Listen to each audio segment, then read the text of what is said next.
সুপ্রিয় দর্শক ও শ্রোতা সবাইকে শুরুতেই শুভেচ্ছা ও ভালোবাসা জানিয়ে আমি মুনতাজিমুন জায়ানন্দিনী টেলিবাংলা থেকে আজকের কবিতার আসর শুরু করছি। কথায় কবিতায় আড্ডায় চমৎকার কিছু সময় কাটাবো আপনাদের সাথে। আর আজ আমার সাথে থাকবেন শিল্প সরোবরের পরিচালক জনাব মোহাম্মদ আব্দুর রহমান তিতুমির। তার কাছে আমরা কবিতা সম্পর্কে শুনবো, কবিতার গল্প শুনবো, শিল্প সরোবরের গল্প শুনবো আর শুনবো কিছু চমৎকার কবিতা। কথা না বাড়িয়ে চলুন আমাদের অনুষ্ঠানের গেস্টের সঙ্গে পরিচিত হই। আসসালামু আলাইকুম, আপনাকে কেমন আছেন আপনি? ওয়ালাইকুম আসসালাম রহমতুল্লাহ, আলহামদুলিল্লাহ ভালো আছি। আমি শুরুতেই আপনার কাছে অনেক কৃতজ্ঞ কষ্ট করে আমাদেরকে সময় দেওয়ার জন্য, আমাদের দর্শকদের জন্য আপনার মূল্যবান সময় থেকে কিছু সময় দেওয়ার জন্য। আপনাদের প্রতিও কৃতজ্ঞতা জানাচ্ছি আমাকে আহ্বান করার জন্য। আমরা খুব বেশি কথা না বাড়িয়ে আমরা কি প্রথম একটা কবিতা শুনে আমাদের আজকের আড্ডাটা শুরু করতে পারি কিনা? হ্যাঁ, আড্ডা শুরু করা যায়, যেহেতু আমরা বাংলাদেশি মানুষ, বাংলাদেশের প্রতি কৃতজ্ঞতা থেকে আমরা বাংলাদেশ কবিতাটা দিয়ে শুরু করছি। লিখেছেন কাজী নজরুল ইসলাম। নিশ্চয়ই, চলুন। নমো নমো নমো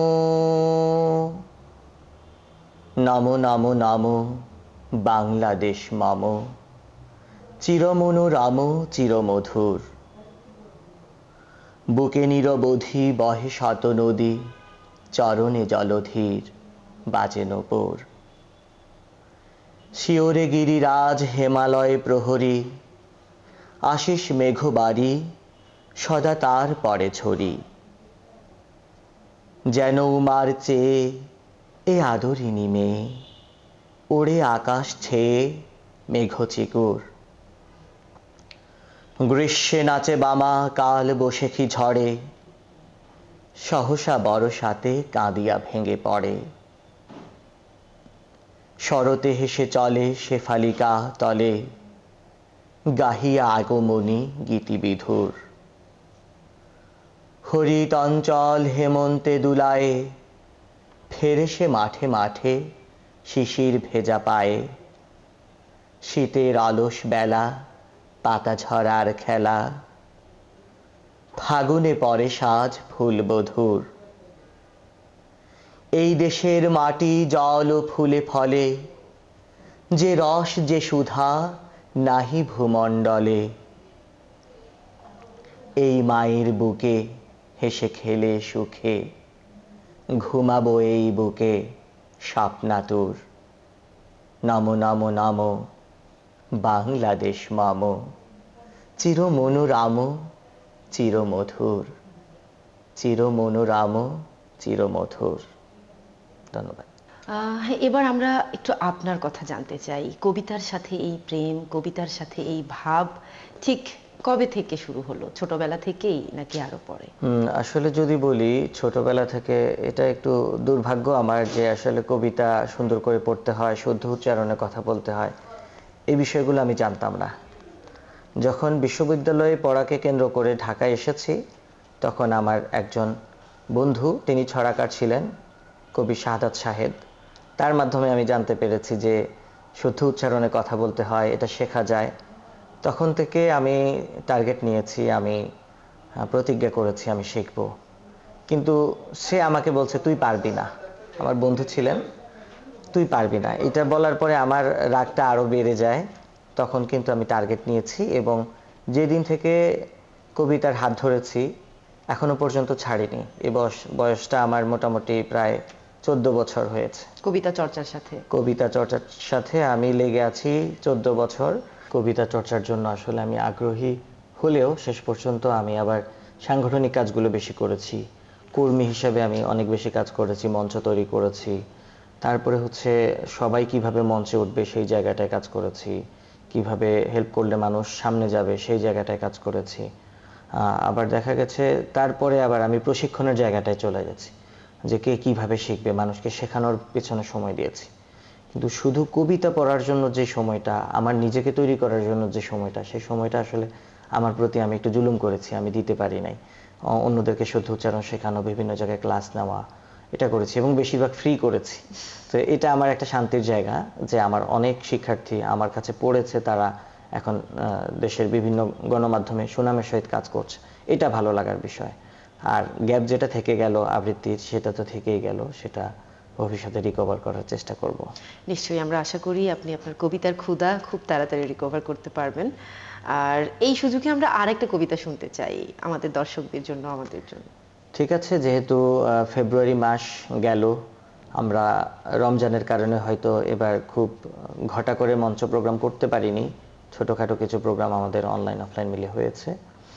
তো সেই সুযোগটা নিতে চাই এখানে, আমি ফেব্রুয়ারির একটা কবিতা পড়ব। তাহলে আমরা দেরি না করে কবিতায় চলে যাই। চলুন দর্শক, কবিতা শুনে আসি। এখন যে কবিতাটা করব এটা হচ্ছে শামসুর রহমানের কবিতা বর্ণমালা, আমার দুঃখিনী বর্ণমালা। আসলে আমরা যেটা দেখি যে আসলে আমাদের ভাষাটা বিভিন্নভাবে পরিবর্তন হয়ে যাচ্ছে। আমরা দেখি বিভিন্ন রেডিওতেও, খুব দুঃখের সহিত বলতে হচ্ছে যে বিভিন্ন রেডিও টেলিভিশন শোগুলোতেও ভাষা আসলে বিকৃত হয়ে যাচ্ছে। আমি আঞ্চলিক ভাষার কথা বলছি না, আঞ্চলিক ভাষাটা আমাদের মাতৃভাষা, সেটা দিয়ে নাটক হচ্ছে, শো হচ্ছে, গান হচ্ছে, আমাদের ভালো লাগছে। কিন্তু ভাষাকে বিকৃত করেও বলা হচ্ছে, সেটাও আমাদের খুব দুঃখের বিষয়। তো হয়তো কবি এরকম কিছুকে ইঙ্গিত করে এই কবিতাটা লিখেছেন, আমি একটু পড়বার চেষ্টা করছি। নক্ষত্রপুঞ্জের মতো জল জলে পতাকা উড়িয়ে আছো আমার সত্তায়, মমতা নামের প্লুত প্রদেশের শ্যামলিমা তোমাকে নিবিড় ঘিরে রয় সর্বদাই। কালো রাত পোহানোর পরের প্রহরে শিউলি শৈশবে পাখি সব করে রব বলে মদনমোহন তর্কালঙ্কার কি ধীর দাত্ত স্বরে প্রত্যহ দিতেন ডাক।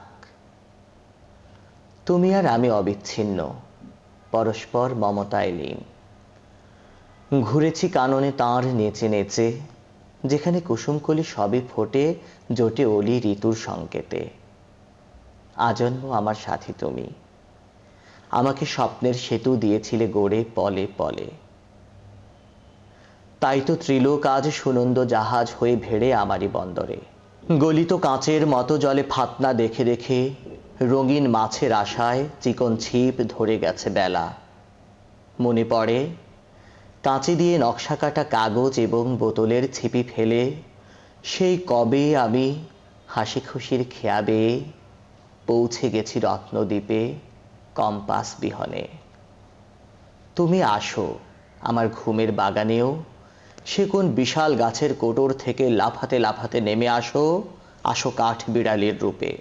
ফুল্ল মেঘমালা থেকে চকিতে ঝাঁপিয়ে পড়ো ঐরাবত সেজে।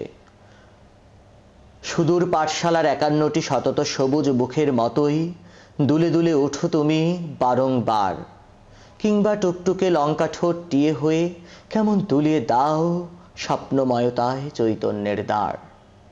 আমার এই অক্ষিগোলকের মধ্যে তুমি আঁখি তারা, যুদ্ধের আগুনে, মারির তাণ্ডবে, প্রবল বর্ষায় কি অনাবৃষ্টিতে, বারো বনিতার নূপুর নিক্কণে, বনিতার শান্ত বাহুর বন্ধনে, ঘৃণায় ধিক্কারে, নৈরাজ্যের এলো ধাবাড়ি চিৎকারে, সৃষ্টির ফাল্গুনে। হে আমার আঁখি তারা, তুমি উন্মিলিত সর্বক্ষণ জাগরণে। তোমাকে উপড়ে নিলে বলো তবে কি থাকে আমার। 1952 দারুণ রক্তিম পুষ্পাঞ্জলি বুকে নিয়ে আছো সগৌরবে মহীয়সী। সে ফুলের একটি পাপড়িও ছিন্ন হলে আমার সত্তার দিকে কত নোংরা হাতের হিংস্রতা ধেয়ে আসে। এখন তোমাকে নিয়ে খ্যাংরার নোংরামি, এখন তোমাকে নিয়ে খিস্তি খেউরের পোষমাস। তোমার মুখের দিকে আজ আর যায় না তাকানো। বর্ণমালা, আমার দুঃখিনী বর্ণমালা, বর্ণমালা, আমার দুঃখিনী বর্ণমালা। কবিতা তো নয়, যেন বর্তমানের কথা, ভবিষ্যতের কথা। কবি হয়তো আরো অনেক বছর আগেই জানতেন আমাদের ভাষা, আমাদের সংস্কৃতির ভবিষ্যৎ এভাবেই মুখ থুবড়ে পড়তে চলেছে। অত্যন্ত দুঃখের সাথে বলতে হচ্ছে, আমাদের সংস্কৃতি, আমাদের দেশীয় সভ্যতা সবকিছুই সত্যিই এভাবে মুখ থুবড়ে পড়ছে। তাই এই জায়গায় আপনার, আমার, আমাদের সবার দায়িত্ব নেওয়ার সময় এসেছে, ঘুরে দাঁড়ানোর সময় এসেছে, নিজেদের সংস্কৃতি, নিজেদের সভ্যতা, নিজেদের শিল্পী শিল্পদের বিশ্বের সামনে তুলে ধরার সময় এসেছে। আবারও আপনার কাছে ফিরে আসছি, আপনার প্রতি আবারও কৃতজ্ঞতা। আপনারা যারা আছেন শিল্প, সাহিত্য, কবিতা চর্চার মাধ্যমে আমাদের দেশীয় সাংস্কৃতিক সভ্যতাকে টিকিয়ে রাখার যুদ্ধ করছেন, তাদের কাছে আমরা আরো একটু বেশি কৃতজ্ঞ। আমি একটু জানতে চাইবো, আপনার বেড়ে ওঠা কোথায়, আপনার জন্ম কোথায়? আমি একদম একটা সুপারি বাগানের ভেতর বেড়ে উঠেছি এবং একদম সেখানে অনেকগুলো তাল গাছ ছিল। যেই তাল গাছগুলোর কারণে আমাদের যে বাড়ির নাম, সেই বাড়ির নাম হয়ে গেছে একদম আঞ্চলিক ভাষায় বলে তালগাচ্ছা বাড়ি। আচ্ছা আচ্ছা, ঠিক আপনাদের আছে? বাড়ির তাল গাছে কি ভূত ছিল? আমাদের বাড়িতে তাল গাছে ভূত ছিল আমরা শুনেছি, কিন্তু আমরা অনেক বেশি তাল গাছ দেখিনি। আমরা 5-7টা তাল গাছ দেখেছি, আমরা তাল কুড়িয়েছি, তাল পাতা কুড়িয়েছি। ঠিক আছে, তো একদম গ্রামেই বেড়ে ওঠা। মোটামুটি ইন্টার পড়া পর্যন্ত আমরা গ্রামেই ছিলাম, তারপরে বিশ্ববিদ্যালয়ে পড়ারকে লক্ষ্য করে ঢাকায় এসেছি। আচ্ছা, আপনার গ্রামের আপনার জেলা আর কি কোনটা? আবার লক্ষ্মীপুর জেলা, রামগঞ্জ থানায়। আচ্ছা, এরপর কলেজের পর আপনার বিশ্ববিদ্যালয় কোনটা ছিল? আমি ঢাকা বিশ্ববিদ্যালয়ে পড়েছি ইনফরমেশন সায়েন্স অ্যান্ড লাইব্রেরি ম্যানেজমেন্টে, এবং আমি এখন একটা লাইব্রেরিতে কর্মরত আছি। আচ্ছা, নতুন যারা কবিতা চর্চায় আসছে এখন, আমাদের ইয়াং জেনারেশন যারা রয়েছে, যুব সমাজ যারা রয়েছে, বা নতুন লেখক কবি যারা রয়েছেন, তাদের উদ্দেশ্যে আপনি কি বলতে চাইবেন? পেশার পাশাপাশি কিভাবে আমরা এই কবিতা চর্চা বা লেখার চর্চাকে সাথে রাখতে পারি, এটাকে ব্যালেন্স করা নিয়ে? কবি আবু জাফর ওবায়দুল্লাহ যেটা বলেছেন, যে কবিতা শুনতে জানে না সে ঝড়ের আর্তনাদ শুনবে, যে কবিতা শুনতে জানে না সে আজন্ম কৃতদাস থেকে যাবে। এভাবে যারা কবিতা শুনতে জানে না তাদেরকে অনেকগুলো কথা বলেছেন কবি আবু জাফর ওবায়দুল্লাহ।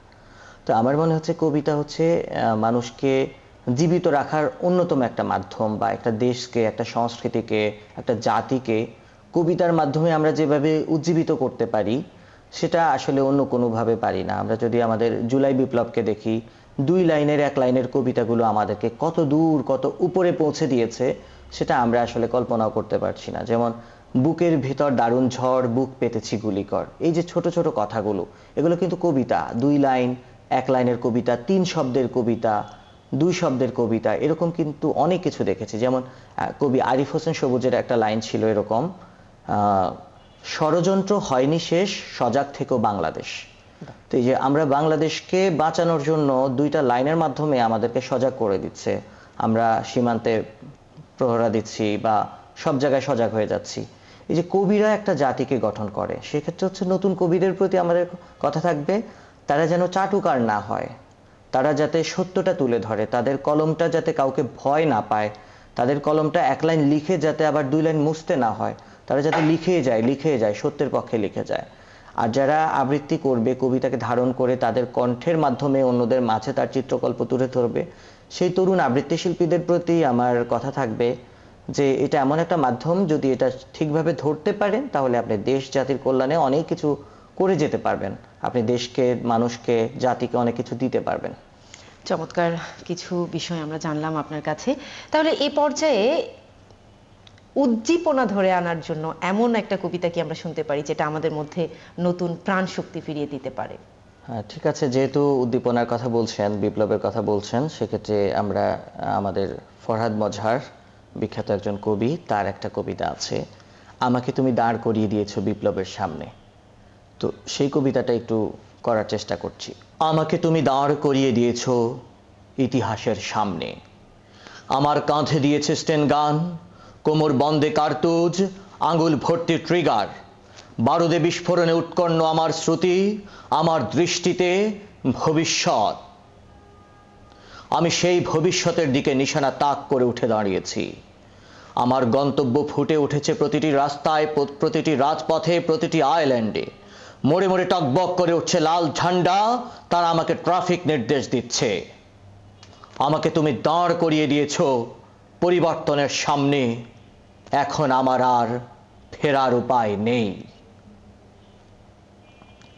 আমার এখন তৈরি হবার সময়। আমি মিস্ত্রির মতো নিজেকে মেরামত করে নিচ্ছি, রেদায় ঘষে, করাতে কেটে, ধারালো বাটালি দিয়ে আস্তে আস্তে। নিষ্ঠুর অস্ত্রোপাচারে খসে যাচ্ছে আমার দোদুল্য মানতা।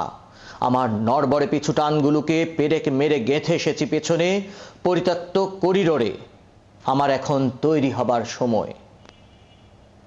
আমি মজবুত করে নিচ্ছি আমার নাজুক ইন্দ্রিয়ের গ্রন্থি, নতুন করে বনিয়ে নিচ্ছি আমার স্নায়ুতন্ত্র। আমি জেগে উঠেছি নিজের ভেতর থেকে নিজে। আমার মাথায় তুমি পরিয়ে দিয়েছ অভ্যুত্থানের মুকুট। ভবিষ্যৎ আমাকে অভিবাদন জানাচ্ছে। বড় দীর্ঘকাল আমি অপেক্ষা করেছিলাম। উত্তাল 69 আমাকে ডেকে এনেছে রাস্তায়। প্রণয়ের মতো মাটিকে আলিঙ্গনে বেঁধে রাখে যে চাষা, তার ঔরসে আমার জন্ম। প্রতিটি কৃষক বিদ্রোহে আমি ছিলাম উলঙ্গ সড়কের হিংসা। পলাশির আম্রকাননে আমি ছিলাম মীরমদনের তলোয়ার। 1857 সিপাহী বিদ্রোহের বিদ্রোহী কার্তুজ। আমি ছিলাম তিতুমিরের বাঁশের কেল্লা, ইংরেজদের বিরুদ্ধে ওয়াহাবিদের ঘৃণা। 71 শত্রুভুক স্টেনগানের বঙ্কিম ভঙ্গি নিয়ে ঘুরে বেরিয়েছি মুক্তিযোদ্ধাদের সঙ্গে। তরুণ বিপ্লবীর সশস্ত্র তৎপরতা ছড়িয়ে দিয়েছি গ্রামে গ্রামে, শহরে শহরে, বন্দরে বন্দরে, সর্বত্র। আমার গন্তব্য ফুটে উঠেছে প্রতিটি রাস্তায়, প্রতিটি রাজপথে, প্রতিটি আইল্যান্ডে। মনে মনে টকবক করে উঠছে লাল ঝান্ডা। তারা আমাকে ট্রাফিক নির্দেশ দিচ্ছে। আমাকে তুমি দাঁড় করিয়ে দিয়েছো বিপ্লবের সামনে। এখন আমার আর ফেরার উপায় নেই। আমার রীতিমতো গুজবাম দিচ্ছে। কবিতা, কণ্ঠ সবকিছু মিলিয়ে সত্যি দারুণ একটা চমৎকার সময় কাটাচ্ছি। কবিতার আবেশে হারিয়ে যাচ্ছি।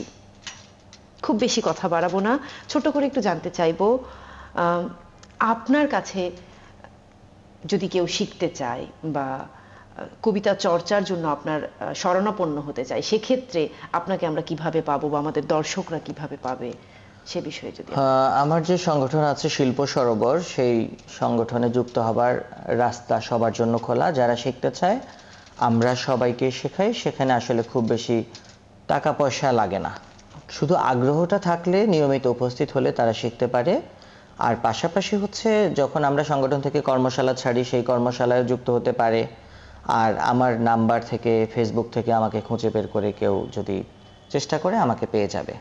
তাহলে শিল্প সরোবরের কোনো ফেসবুক পেজ বা এরকম কিছু? শিল্প সরোবরের ফেসবুক পেজ আছে, সেখান থেকে খুঁজে আমাকে পেতে পারে। ঠিক আছে, তাহলে আমরা এ পর্যায়ে কোন কবিতা শুনবো? এখন যেটা পড়বো এটা মূলত একটা চিঠি, নিরাশ শেষ চিঠি। এটা লিখেছেন মৃন্ময় মিজান। মৃন্ময় মিজান সম্পর্কে একটু বলি। তার হাত ধরেই আমার আবৃত্তির পথ চলা শুরু। শুদ্ধ উচ্চারণ শিখতে গিয়ে তিনি একদিন ক্লাসের ভিতর থেকে বললেন এরকম, যারা যারা কবিতা শিখতে চাও তারা বের হয়ে চলে আসো ক্লাস শেষে। তো ক্লাস শেষে কয়েকজন মানুষ কবিতা শেখার জন্য তার পাশে গিয়ে দাঁড়ালেন, তার মধ্যে হচ্ছে আমি একজন। তো সেই যে ভাইয়ার হাত ধরলাম, এখনো পর্যন্ত ভাইয়ার সাথে আছি। তিনি খুব কাছের, এই জন্য তাকে ভাইয়াই ডাকি, কিন্তু তিনি একজন সম্মানিত কবি। খুব সুন্দর সুন্দর তার কবিতা আছে, তার উপন্যাস আছে। তো তার লেখা নিরাশ শেষ চিঠি একটু পড়বার চেষ্টা করছি। প্রিয় বিভাস, আমার জীবনের সবচেয়ে করুণ পাতাটি আমি আর উল্টাতে চাই না। তোমরা হয়তো ওদের শাস্তির বিধান করতে পারবে, কিন্তু পারবে কি সবকিছু আগের মতো করে দিতে? তোমাকে যখন লিখছি তখন বিকেল, অথচ বিকেলটা আর আগের মতো নেই। নিয়তির টেনে দেওয়া অবগণ্ঠন তলে সেটা শুধুই এক বিমর্ষ প্রহর। এই তো সেদিন তোমার সাথে বুড়িগঙ্গায় পুরোটা বিকেল কি অসহ্য আনন্দে কাটিয়েছি। চৈতালির অকৃপণ ছোঁয়া, দূরাগত স্টিমারের হুইসেল, ঝিরিঝিরি বর্ষার উদাসী আমন্ত্রণ, সব কিছু এই কটা দিনে এমন মিথ্যে হয়ে যাবে কে ভেবেছিল? জীবনের সবচেয়ে বড় ভুল যে মেয়ে হয়ে জন্ম নেয়া। সেটা যদি আগেই জানতাম, তোমাদের প্রেম, ঘৃণা কিংবা লালসার পাত্র হয়ে ওঠার আগেই এই কণ্ঠে ঢেলে দিতাম মুক্তির নিষ্কণ্টক সুধা। বিভাস, আমায় ভুল বুঝো না। তুমি হয়তো বলবে এভাবে চলে যাওয়াই শেষ কথা নয়, কিন্তু জীবন যেখানে জীবনের প্রতিভু নয়, মানুষ যেখানে স্বপ্ন দেখার সাহস হারিয়ে ফেলে, মিথ্যা যেখানে রাজত্ব করে সত্যের উপর, সেখানে মৃত্যু ছাড়া মুক্তির পথ আর কি হতে পারে? না, আর কোনো মিথ্যা আশ্বাস নয়।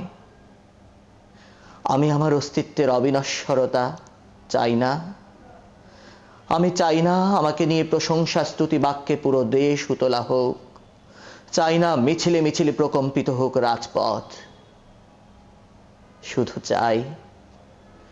শুধু চাই আমার চেতনার দিকে ছড়ে দেয়া বিষাক্ত এসিডে জর্জরিত হয়ে নির্বান্ধব তোমাদের মাঝ থেকে চলে যেতে।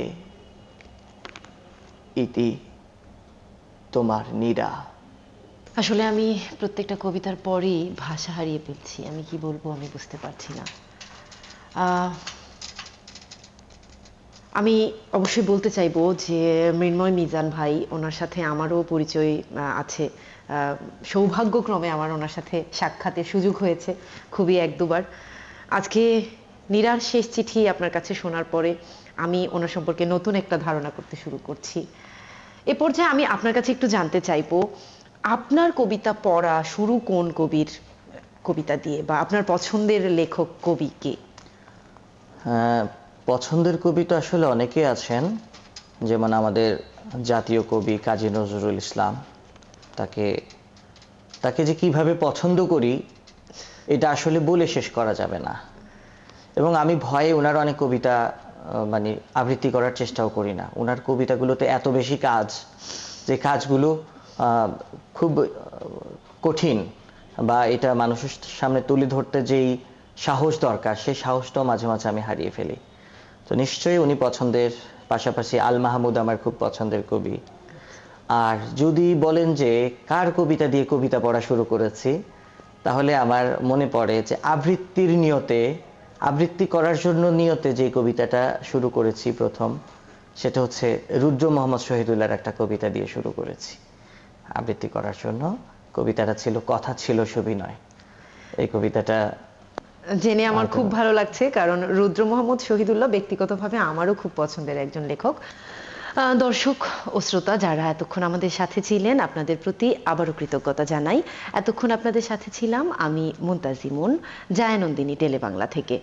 কথায় কবিতায় আড্ডায় চমৎকার কিছু সময় আমরা কাটিয়েছি। চোখের পলকে সময় কোন দিক দিয়ে শেষ হয়ে গেছে আমি কিন্তু একদমই টের পাচ্ছি না, আর আমার মনে হয় আপনারাও টের পাননি। একদমই শেষের পর্যায়ে চলে এসেছি। আমরা এই পর্যায়ে আমাদের আজকের অতিথির কাছ থেকে তার পছন্দের কবির একটা কবিতার মাধ্যমে শেষ করব। চলুন দর্শক, কবিতায় চলে যাই। দেখা হচ্ছে পরবর্তী কোনো অনুষ্ঠানে, ততক্ষণ পর্যন্ত ভালো থাকুন।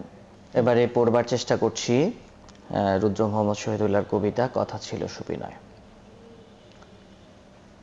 কথা ছিল রক্ত প্লাবনের পর মুক্ত হবে শস্য ক্ষেত, রাখালেরা পুনর্বার বাঁশিতে আঙুল রেখে রাখালিয়া বাজাবে বিশদ। কথা ছিল বৃক্ষের সমাজে কেউ কাঠের বিপণী খুলে বসবে না, চিত্রল তরুণ হরিণেরা সহসায় হয়ে উঠবে না রপ্তানিযোগ্য চামড়ার প্যাকেট। কথা ছিল শিশু হবে পৃথিবীর শ্রেষ্ঠতম সম্পদের নাম, নদীর চুলের রেখা ধরে হেঁটে হেঁটে যাবে এক মগ্ন ভগীরথ। কথা ছিল আঙ্গুর ছোব না কোনোদিন, অথচ দ্রাক্ষার রসে নিমজ্জিত আজ দেখি আরশি মহল। রাখালের হাত দুটি বড় বেশি শীর্ণ আর ক্ষীণ, বাঁশি কেনা জানি তার কখনোই হয়ে ওঠে নাই।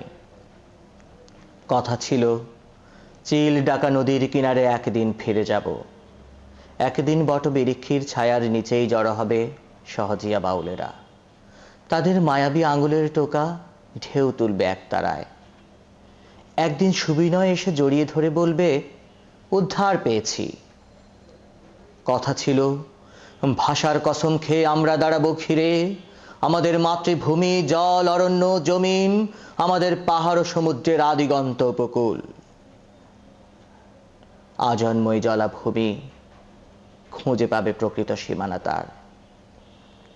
কথা ছিল আর্য বা মুঘল নয়, এ জমিন অনার্যের হবে, অথচ এখনো আদিবাসী পিতাদের শৃঙ্খলিত জীবনের ধারাবাহিকতা, কৃষকের রন্ধ্রে রক্তে বুনে যায় বন্দিত্বের বীজ, মাতৃভূমি খণ্ডিত দেহের পরে তার থাবা বসিয়ে আর্য বণিকের হাত। আর কি অবাক, ইতিহাসে দেখি সব লুটেরা দস্যুর জয়গানের ঠাসা, প্রশস্তি বহিরাগত তস্করের নামে নানা রঙা পতাকা ওড়ায়। কথা ছিল আমাদের ধর্ম হবে ফসলের সুষম বন্টন, আমাদের তীর্থ হবে শস্যপূর্ণ ফসলের মাঠ। অথচ পাণ্ডুর নগরের অপচ্ছায়া ক্রমশ বাড়ায় বাহু আমলিন সবুজের দিকে, তরুদের সংসারের দিকে।